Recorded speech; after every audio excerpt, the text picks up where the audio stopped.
demasiado. Yo quiero agradecer a la presidenta Alicia Zorrilla, muchísimas gracias, presidenta de la Academia de Argentina de Letras, agradecer al vicepresidente, a Rafael Felipe Oteliño, agradecer a las académicas y académicos presentes, a las amigas y amigos presentes, agradecer a mi hijo Ricardo, que está sentado aquí adelante, que hoy cumple años.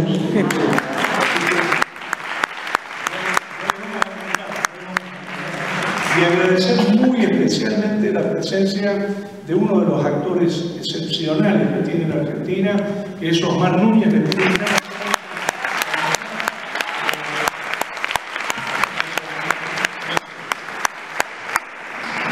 realmente me honra enormemente haber sido designado miembro de Número y la posibilidad de traer a esta academia las problemáticas del teatro. Especialmente además porque se me asignó el sillón número 23, Ventura de la Vega, gran dramaturgo argentino del siglo XIX, que realiza una amplia producción teatral en España, como contaba Alicia, creador fundamental en la articulación de la poética romántica hacia un proto-realismo y que, como señala Raúl Héctor Castañino, en un estudio clásico dedicado a este autor, Ventura de la Vega debe ser incluido en la historia del teatro nacional a través de una reconsideración de sus cartografías. Quiero destacar también a quienes me precedieron en el sillón Ventura de la Vega, José Oría, Bernardo González Arrilli, Rodolfo Modern y Oscar Martínez. Todos ellos de amplia trayectoria creadora, también vinculada de alguna manera u otra al teatro. Quiero destacar este último aspecto en la producción de estos cuatro grandes referentes, solo por asumir el ángulo de mi especialización y también en honor a Ventura de la Vega. José Oría nos ha legado páginas insoslayables sobre el teatro universal, estudios sobre el teatro medieval, sobre Shakespeare, sobre Molière, sobre Ventura de la Vega, un extenso trabajo publicado en el Boletín de la Academia Argentina de Letras, estudios sobre el teatro español del siglo XIX, sobre Jacinto Benavente, sobre Henri René Lenormand, buena parte de ellos reunidos en un libro que publicó la Academia Argentina de Letras en 1970, temas de actualidad durable. En cuanto a Bernardo González Arrilli, además de una vastísima obra en historia, ensayo, novela y cuento, escribió con Enzo Aloisi un drama rural muy hermoso que se llama Los Afincados, que fue estrenado en el Teatro del Pueblo en 1940 y luego llevado al cine por este mismo grupo en 1941, tanto la puesta en escena como la dirección cinematográfica a cargo de Leónidas Barletta, el fundador del Teatro Independiente. En cuanto a Rodolfo Modern, fue mi profesor de literatura alemana en la Facultad de Filosofía y Letras de la UBA y además de numerosos estudios sobre teatro alemán y traducciones, entre otras de los dramaturgos Parser y Büchner, nos ha legado una dramaturgia en 3 volúmenes, además de una pieza autónoma que se llama Penélope Aguarda, escrita en colaboración con Jorgelina Lubet, y que tuve la suerte de estudiar y tuve la suerte de acercarle ese trabajo a Rodolfo Modern y poder dialogar con él al respecto. La trayectoria de Oscar Martínez es por todos conocida, absolutamente teatral, actor, dramaturgo, director, ensayista vinculado a las artes escénicas. Tuve el honor de editar su pieza teatral, Ella en mi cabeza. Publicó en 2017 un libro de artista investigador notable que se llama Ensayo General, apuntes sobre el trabajo del actor, y destacaré finalmente 2 piezas dramáticas de su autoría, Días contados y Pura ficción. Yendo ahora a la materia de mi discurso, les propongo que nos detengamos en el primer término del título, la noción de acontecimiento teatral. La filosofía del teatro sostiene que el teatro es acontecimiento. A diferencia de la semiótica, que piensa el teatro como lenguaje y comunicación, o de la antropología, que sostiene que el teatro es un uso tardío de la teatralidad entendida como un atributo humano, o a diferencia de la sociología, que afirma que el teatro es un pacto social, la filosofía del teatro es la disciplina que le hace al teatro las grandes preguntas filosóficas. La pregunta por la existencia, la pregunta por el conocimiento, la pregunta por la ética, la pregunta por la política. Su línea de investigación se formaliza en Francia en 1948 con la creación en París del Centro de Estudios Filosóficos y Técnicos de Teatro. Este centro fue impulsado en su acta fundacional por un grupo de artistas, investigadores y pensadores notables como Jacques Copeau, Charles Dullin, Louis Jouvet, Henri Bouillet, Gastón Bachelard, Armand Salacruz, entre muchos otros. Y en la Argentina tiene sus primeras concreciones en los años 50, con el ya mencionado Raúl Héctor Castañino, otro estudioso fundamental, quien define su premiada teoría del teatro como filosofía del teatro en 1956. En los últimos 20 años, desde la Argentina y actualmente en diversos puntos del planeta, se ha impulsado la filosofía del teatro con renovados basamentos, así como el empoderamiento de los artistas, investigadoras e investigadores, en tanto productores de conocimiento. Pero la verdad es que la primera vez que escuché hablar del teatro como acontecimiento fue a mi maestro Eduardo Pavlovsky, un teatrero importantísimo, el autor de El señor Galíndez, el autor de Globos Rojos y Potestad. ¿Por qué el teatro es acontecimiento? Porque es un cambio de estado, una transformación en la cultura viviente. Porque parece tener un tiempo propio, como dice Alain Badiou, porque produce sentido, digamos, a través de esos medios y en ese contexto, como señala Deleuze, y porque está vinculado a la experiencia del duelo y la pérdida. La historia del teatro es la historia de los acontecimientos perdidos. En filosofía del teatro hablamos justamente del teatro de los muertos. La frecuentación del teatro nos propone un ejercicio de duelo, una transformación de la relación con la muerte, como define el duelo Alush en ese libro tan hermoso, Erótica del duelo en tiempos de muerte seca. El teatro existe mientras acontece y cuando deja de acontecer no queda cristalizado en ningún soporte u objeto que pueda apresar el acontecimiento. El acontecimiento es en sí mismo inapresable. Esa condición no es una carencia, sino un atributo. Podemos considerar este acontecimiento uno de los tesoros culturales más grandes de la humanidad. Cada acontecimiento muere, pero existe una memoria institucional del acontecimiento que permite que se actualice permanentemente, desde sus orígenes ancestrales hasta hoy. La fuerza cultural de este acontecimiento ha resistido todos los embates, incluso la pandemia. Contra quienes lo dieron por muerto en pandemia, el acontecimiento teatral sigue vivito y coleando y nos sigue convocando.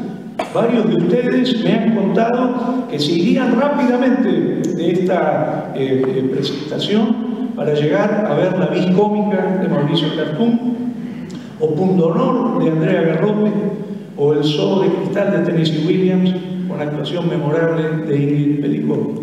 Y quiero aclarar, hoy es martes, no estamos en fin de semana, ¿no? Buenos Aires tiene temporada teatral, digamos, funciones de lunes a domingo. ¿Qué existe en tanto acontecimiento teatral? Decíamos que es una de las fórmulas culturales más maravillosas y la podemos reducir a sus componentes fundantes. Dos o más personas se reúnen en territorio, en el espacio físico y en presencia física. Una o varias de esas personas, dentro de la reunión, empieza a producir con su cuerpo un mundo paralelo al mundo, un mundo con otras reglas diferentes de la vida cotidiana, como ya lo celebra Aristóteles en la Poética del 334 a.C. Otras personas dentro de la reunión empiezan a observar atentamente esa construcción. En síntesis, convivio, poiesis corporal, expectación, en cuya interacción y multiplicación surge una zona de experiencia que solo puede ser producida por estos medios. Dicho así, es un aburrimiento. Veamos esto mismo hecho por el señor Osmar Núñez, quien viene de hacer en el Centro Cultural de la Ciencia La desobediencia de Marte, de Juan Villoro, y yo le dije, estamos en convivio, venite a producir poiesis corporal para que la gente expecte y veamos qué zona de experiencia aparece. Osmar Núñez nos trae a Tycho Brahe dialogando con Johannes Kepler. Adelante, Osmar. Gracias.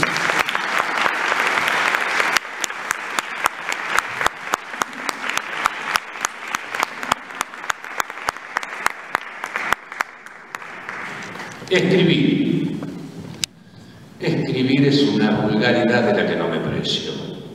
Lo he hecho algunas veces, como cuando tuve que dar a conocer la aparición de la nueva estrella. Nadie olvidará esa fecha. 11 de noviembre de 1572. Regresaba de una cena. Alcé la vista y vi algo desconocido en el cielo. Ese resplandor era nuevo y yo lo advertí. Una estrella había nacido.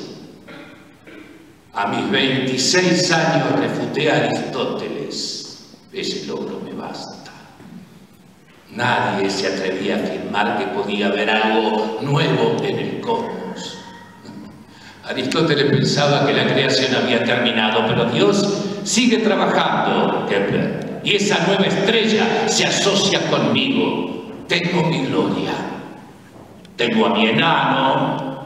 Tengo a mi perro de las estrellas. Kepler, escribirás el texto. Estamos en 1600, fecha redonda, un año para recapacitar. Explica que tu carta a Ursus se debió a una debilidad canina y no a un juicio astronómico. Si quieres conocer mis tablas de medición, deja de hablar ese latín macarrónico.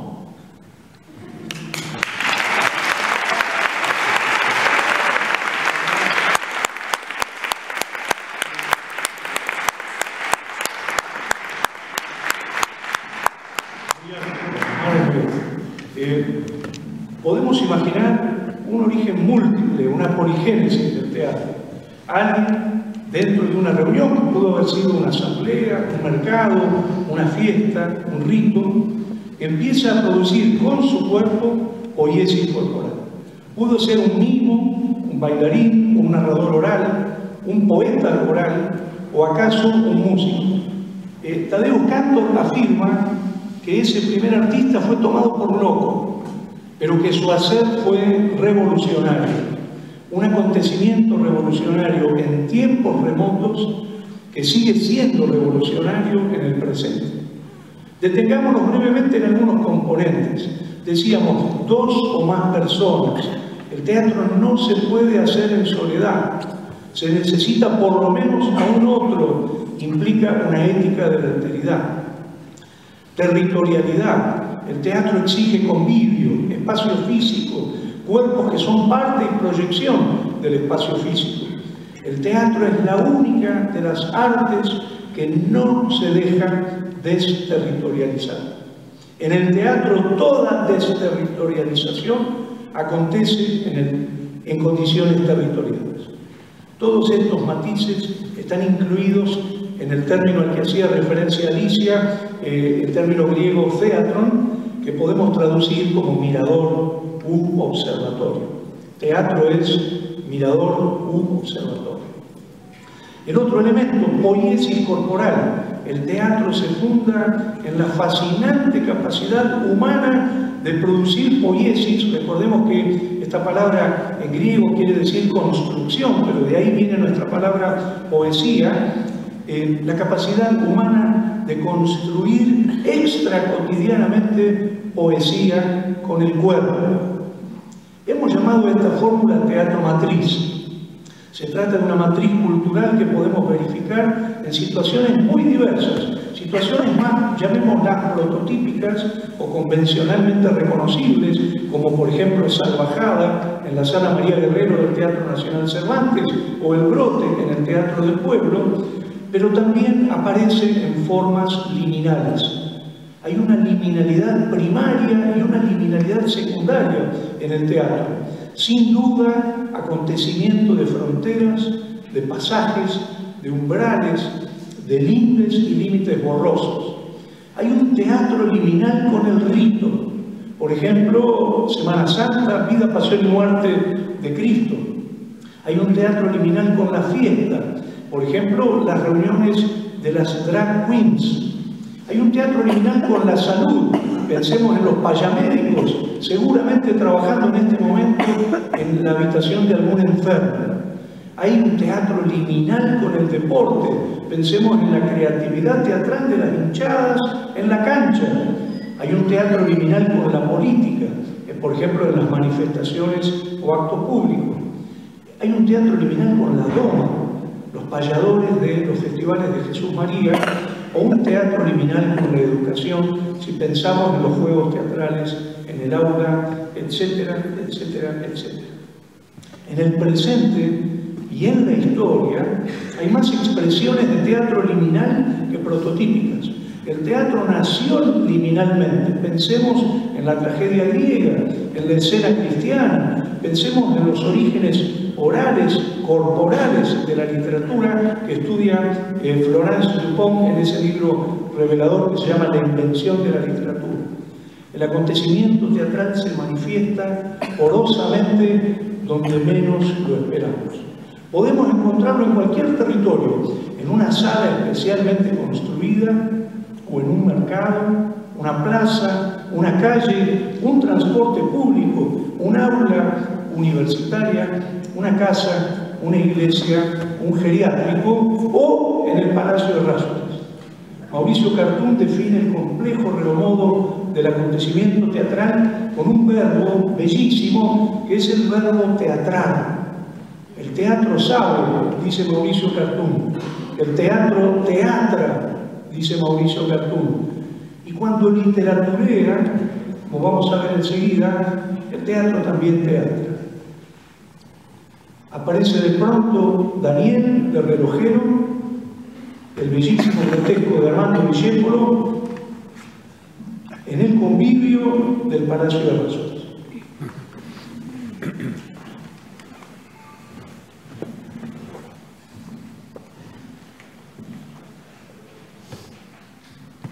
¿Has comprendido bien, Nené? Hija, son mimos, todos mimos. Solo sufrimos por el deseo inacabable de ser acariciados. Nené, yo lo sé todo, no me contestes. Te hablo yo. Te cuento el cuento. Lo sé todo, hija. Ese primer amor tuyo terminó. No me expliques nada. ¿Has visto que los demás no son como vos querés que sean? Pero esa diferencia enseña mucho. Enseña a no esperar premio, a premiarse a sí mismo cumpliendo, a ser generoso, a mimar, a darse como te diste y te darás. Debes estar contenta, porque alegraste muchas horas de la vida triste de un hombre. Este recuerdo no debe borrarse de tu memoria. Con él te premiarás, por él renacerás. Mírame a mí, nunca fui tan desdichado como en este momento y nunca tampoco fui tan premiado. Es que veo tu entereza ante la injusticia no te la merecías. Se puede estar más alto, se puede ser más dichoso. No. Es invierno y noche, pero ya verás qué días de primavera vendrán. Horas de sol que calentarán otra vez tu piel, esa piel que crees fría para siempre, tonta. Tonta que querías poner tu vida en una hora, en un minuto.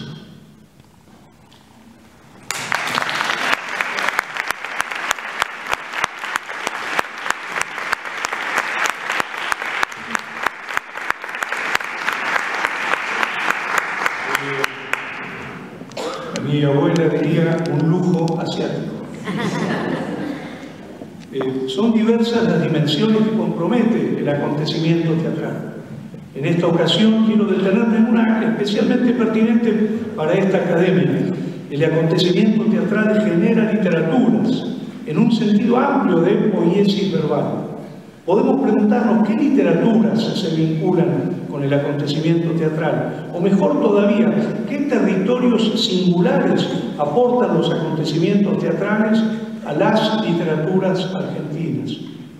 Si, como afirma Horacio González en ese bellísimo libro Restos Pampeanos, la patria es un conjunto de textos, ¿qué tipo de textos construyen la patria teatral?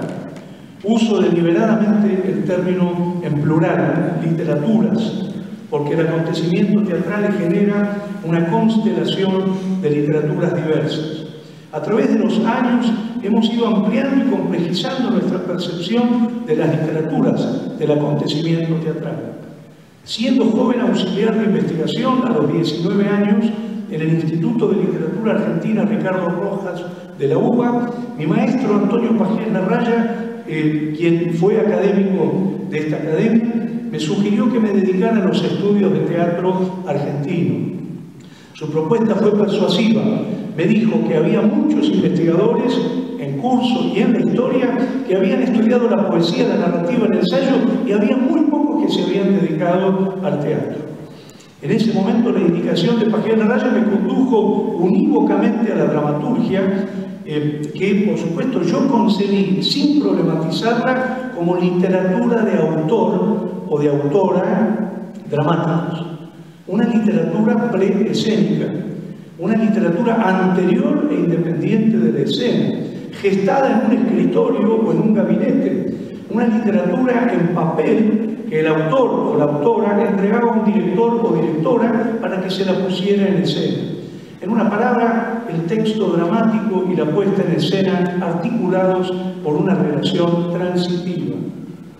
Pero al introducirme cada vez más profundamente en las dinámicas del campo teatral, al ir sumando horas teatro, por decirlo así, advertí que había otro tipo de dramaturgias, que podíamos llamar post-escénicas, textos dramáticos escritos o reelaborados a posteriori de la experiencia escénica, que registraban en la trama de sus escrituras o reescrituras los procesos de los ensayos y las transformaciones de los espectáculos en los escenarios.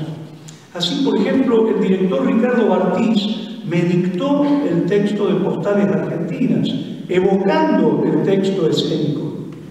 O con Eduardo Pavlovsky grabamos en video el espectáculo Rojos, Globos Rojos y lo desgrabamos en un nuevo texto en papel, muy diferente del texto preescénico que habíamos publicado en la primera edición. Ya no se trataba de una literatura de vínculo transitivo entre el texto dramático previo y la puesta en escena, sino de una escritura o reescritura, recién Santiago hacía referencia a esto, de textos desde la experiencia del acontecimiento teatral, con los cuerpos en el espacio, en el tiempo y en el convivio. Concluí entonces, el acontecimiento teatral escribe y reescribe literaturas, y el espesor de esos textos nuevos, posteriores a la escena, incluía una dimensión, llamémosla como la llama Lotman, heteroestructurada por la literaturidad y la teatralidad. La memoria del acontecimiento teatral se entretejía en el texto como un campo de referencia y de modernización de una literatura diferente a la preescénica. Comprendí pronto que también había literaturas escénicas con las que se tomaba contacto en y durante los acontecimientos. Literaturas efímeras, encarnadas, orales, corporizadas, literaturas físicas, solo registradas en soportes de audio o audiovisual. Veía, por ejemplo, con admiración a Alejandro Urdapilleta en los sótanos del Ander, ¿no? Lo que se llamaba el Ander. Hacía unos textos bellísimos y un día lo convencí para que los publicáramos. ¿De quién son esos textos que hacés?, le pregunté. Son míos, me contestó. Publiquémoslos. No, yo no soy escritor, dijo Urdapilleta. Y yo insistí, sí, sos escritor. Y publicamos Vagones transportan humo, un volumen que combina escrituras dramáticas preescénicas, escénicas y otras devenidas en post-escénicas por el registro y reelaboración en papel. Ante mi sorpresa, los teatristas comienzan a relacionarse con las versiones editadas de esos textos post-escénicos que pasaron de la escena al papel como si fueran preescénicos.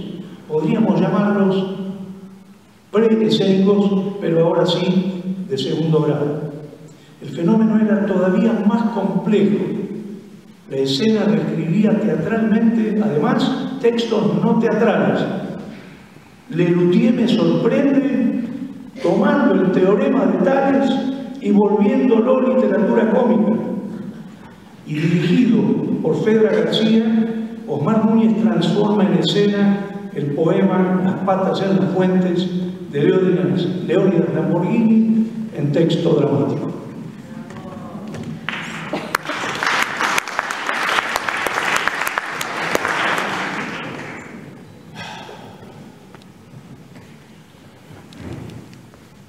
He hablado poco, mucho, demasiado mientras dormía.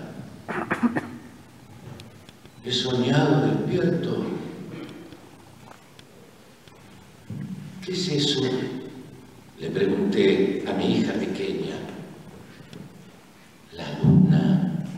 ¿Y aquello? Las estrellas. Y sáquenme de aquí, gritó el endemoniado. Y sáquense las máscaras. Todos, sáquense las máscaras. Pero ¿quién pedirá por mí? Mi hija pequeña. Y ahora aquí está el hombre de la piedra de todos los poderes. Resultó ser cualquier cascote, pero al menos potente en su verdad, me dije, después de haber puesto mi moneda en la alcancía de lo oscuro para ver. Y ahí tienes el cascote, me dictó la cabeza, y no le des la espalda. No le doy. ¿Y cómo son las flores?, le pregunté a mi hija pequeña. Bellas, papá, bellas. Y decime una flor. Y mi hija pequeña respondió, Alelí. Y yo exclamé,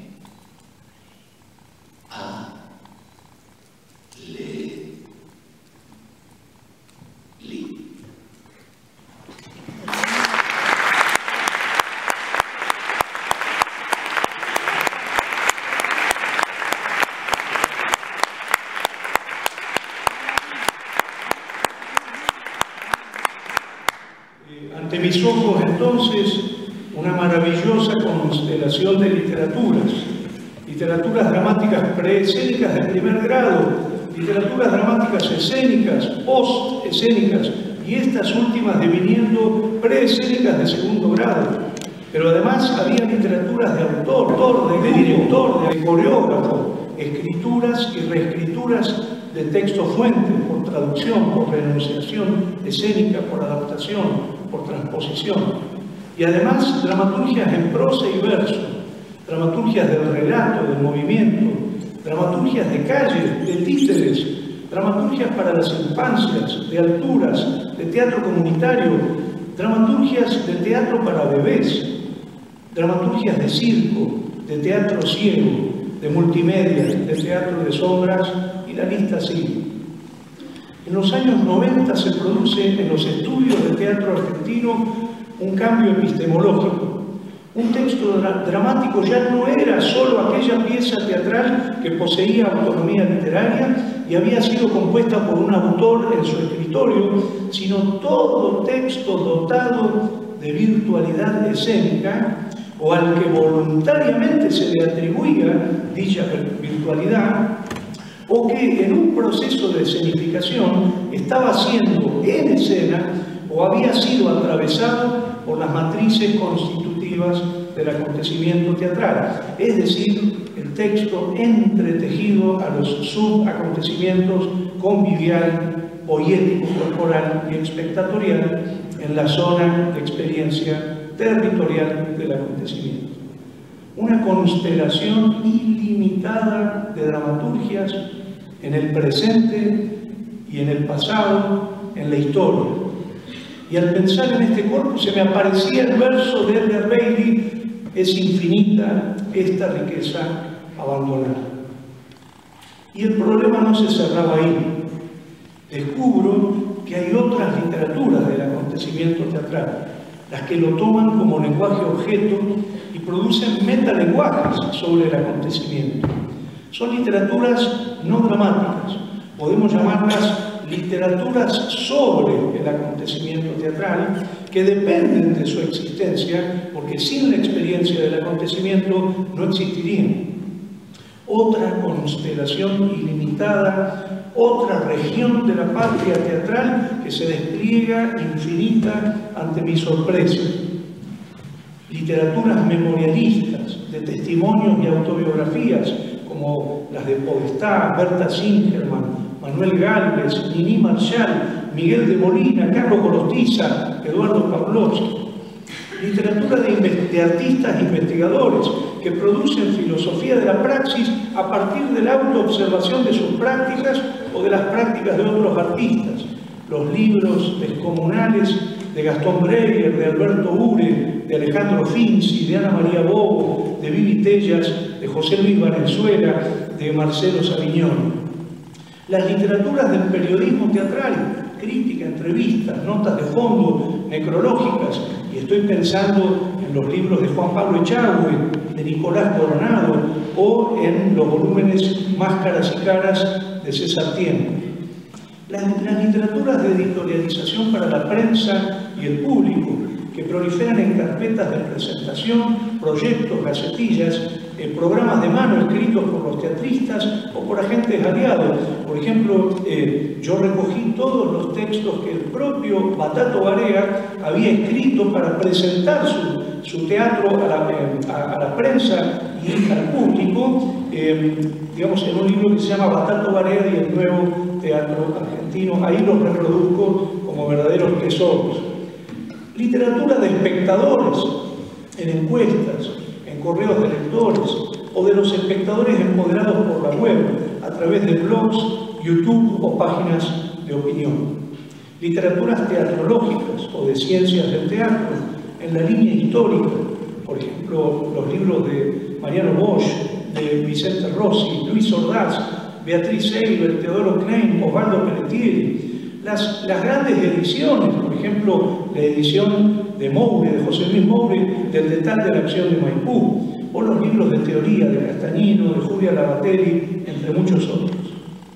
Textos, literaturas sobre procesos artísticos, cuadernos de bitácoras, libretas de notas, pretextos y literaturas de pedagogía, tanto del acontecimiento del docente teatral como del estudiante teatral, libros de Raúl Serrano, de Jorge Eines, de Esther Trozo, de Chapato.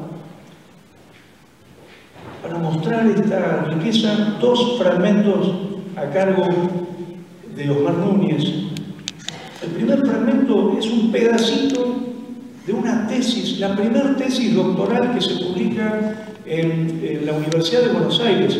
La defiende una mujer que se llama María Velasco y Arias en el año 1913, el mismo año en el que Ricardo Rojas abre la Cátedra de Literatura Argentina en la Universidad de Buenos Aires. Una mujer brillante que además va a ser fundadora del Teatro Independiente Espondero posteriormente, y que además se permite algo que Rojas no hace: estudiar los autores vivos. Vamos a leer un pedacito donde ella arma el recorrido por la ciudad de Buenos Aires buscando las distintas líneas de teatro que se están haciendo en el Buenos Aires de 1910. María Velasco y Arias, yo me la imagino yendo de un teatro a otro, contactando a los autores y generando la primera cartografía universitaria de las dramaturgias argentinas. Y el segundo fragmento, una muestra de autobiografía, donde vamos a escuchar a Iris Marga, de su libro El Teatro Mi Mundo, hablarnos sobre su experiencia haciendo La Celestina en el año 1967.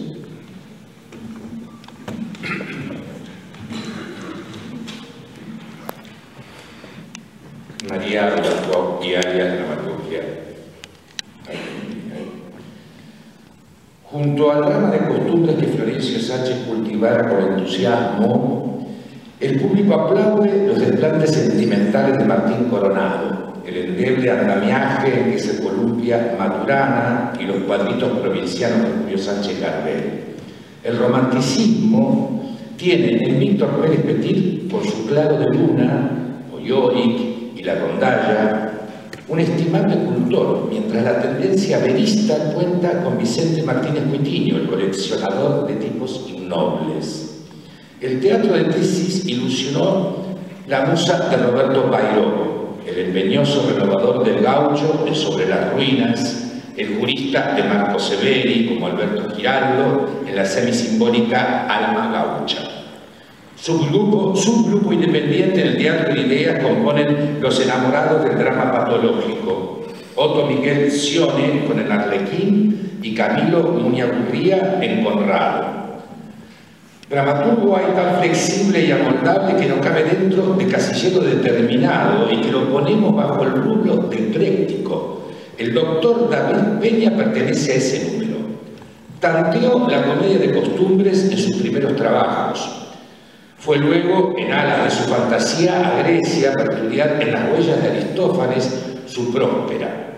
Encaró más tarde el drama de corte patológico en Inútil, el político en Magnó. Vuelve a la patología con Un Loco. Trata un punto delicado de jurisprudencia en un cuerpo.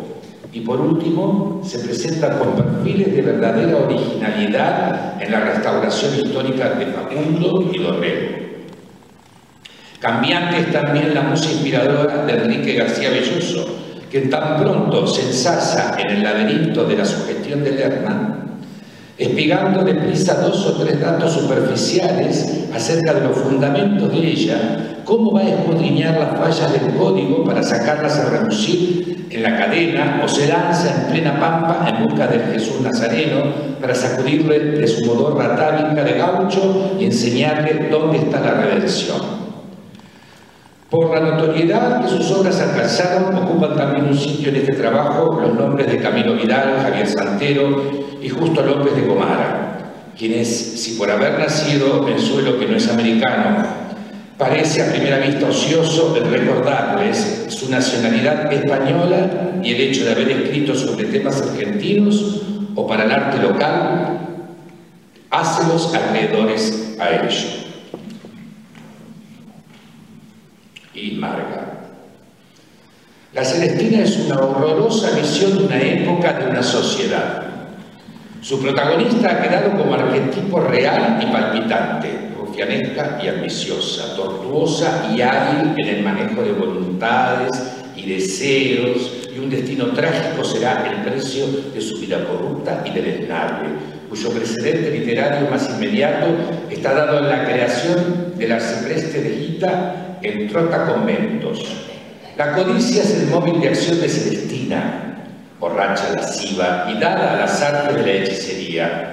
Tiene a su manera un deseo de educadora y consejera insólita, mezclando sus imprecaciones religiosas con sus dichos. Como se ve, una vieja profesión que aún sigue vigente, aunque hayan pulido sus aristas, que sale de la mentira, el halago, la vanidad, la ambición, la avaricia y la sensualidad humana, que a lo que hábilmente recurre con los filtros más poderosos que brujo alguno haya podido explotar. En una de las más célebres y perversas heroínas de la ficción universal. En resumen, una vieja tremenda que escribió Fernando de Rojas, sacándole de la vida misma y que la vida misma se encarga de mostrarnos, época a época, en todos los tiempos y en todas las latitudes. Ese abismo de sabiduría y de maldad, de ingenuidad y de astucia, de callada rebeldía social, la vieja alcahueta, con cuyo nombre ha llegado a conocerse universalmente la trágica comedia de Calixto y Melibea. Uno de los sueños más acariciados por mí cada vez que hacía planes para el futuro era la posibilidad de que algún día pudiera estar en condiciones, antes de retirarme del teatro, de acercarme a un personaje de gran envergadura. Entre los muy pocos que constituían mi íntima quimera se contaba la Celestina. Pero también estaba la íntima convicción de que tal vez no me hubiera atrevido con él. Alguien inesperadamente llegó a mí para apuntalar el tácito anhelo, Alejandro Casona, el ilustre autor español. Acababa de terminar la versión escénica de la tragicomedia de Calixto y Melibea y había pensado en 2 actrices para interpretar el personaje central, Lola Membrives o Iris Vargas.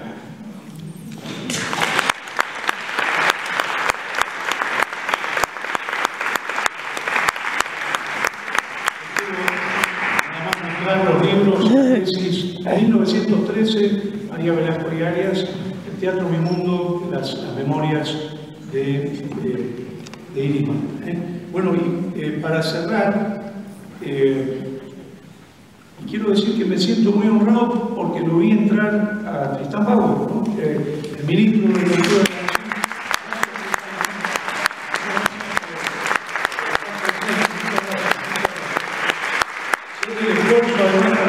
Muchas gracias. Quiero cerrar destacando especialmente un caso digno de atención de estas literaturas, lo que llamaríamos las literaturas poéticas o narrativas que hablan sobre el teatro. Recordemos, por ejemplo, La Busca de Averroes, de Borges, Instrucciones para John Howell, de Julio Cortázar, la novela El Gran Teatro, de Manuel Mujica Lainez, o el cuento El Regreso en Abril, de Eduardo Álvarez Tuñón. Realmente hay en esos cuentos aportes, y en esa novela, grandes aportes al pensamiento del teatro. Por ejemplo, para Borges, Averroes no puede pensar el teatro, y por eso traduce mal la poética de Aristóteles, porque no ha intervenido en la experiencia del acontecimiento, porque no sabe lo que el teatro sabe, es decir, Averroes no sabe cómo el teatro teatra, porque recurre a intermediarios cuando debería recurrir directamente a la experiencia, porque si no ha pensado la experiencia no posee la idea o forma del teatro que le permita volver a reconocer la experiencia, porque le pide al teatro lo que no es, o porque busca el teatro donde no puede hallarlo. Y yo me pregunto si a partir de la lectura de este cuento del Aleph, ¿acaso nosotros, ustedes, yo, no somos también como Averroes, espectadores imposibles del teatro del pasado? La historia del teatro como la historia del teatro perdido. Sin duda, se conserva una memoria del teatro a través de textos, objetos, testimonios, pero no pueden conservarse sus acontecimientos vivientes ni sus zonas de experiencia. Por eso Borges dice en este cuento bellísimo: el teatro, maravilla, acaso incomunicable. Fin de la cita. Pura sabiduría borgiana. Desde hace años venimos componiendo una bibliografía de estas literaturas no dramáticas que alguna vez esperamos publicar. Ya tiene un índice con 24 ítems y más de 10.000 fichas. Y entre otras entradas están las referidas a los metatextos de Ventura de la Vega y a los artículos y ensayos de González Arrighi, Oría, Moder y Oscar Martínez. Constelación de dramaturgias, constelación de metalenguajes sobre los acontecimientos teatrales transformados en lenguaje objeto. Literaturas dramáticas y no dramáticas. Ambas constelaciones se cruzan, se fusionan, se estimulan, se friccionan y alimentan. Cuando literaturea el teatro, teatro. Y volvemos a Edgar Bailey. Es infinita esta riqueza abandonada. Una nueva conciencia sobre la singularidad de las literaturas del acontecimiento teatral nos conduce a un nuevo programa de trabajo, y este es el programa que quiero proponerle a la Academia. Estudiar estas literaturas en su diversidad, recopilarlas, editarlas, generar archivos, historizarlas y especialmente entusiasmar a los jóvenes investigadores. Nos debemos, perdón, me emociono un poquito, nos debemos una... Yo sabía que esto iba a pasar. Nos debemos una vasta bibliografía de las literaturas del acontecimiento teatral, así como una historia de nuestra teatrología, un análisis de nuestras literaturas pedagógicas teatrales, un estudio sistemático de los aportes de los artistas e investigadores a nuestras teorías teatrales, tantos libros futuros. Un campo teatral se mide no solo por el teatro que produce y recibe, por sus instituciones y su público, por sus artistas, sino también lo hace por sus literaturas del acontecimiento teatral. Hay mucho que hacer con y por la patria que configuran estos textos teatrales. Mucho trabajo futuro con y por las literaturas del acontecimiento teatral. Muchísimas gracias.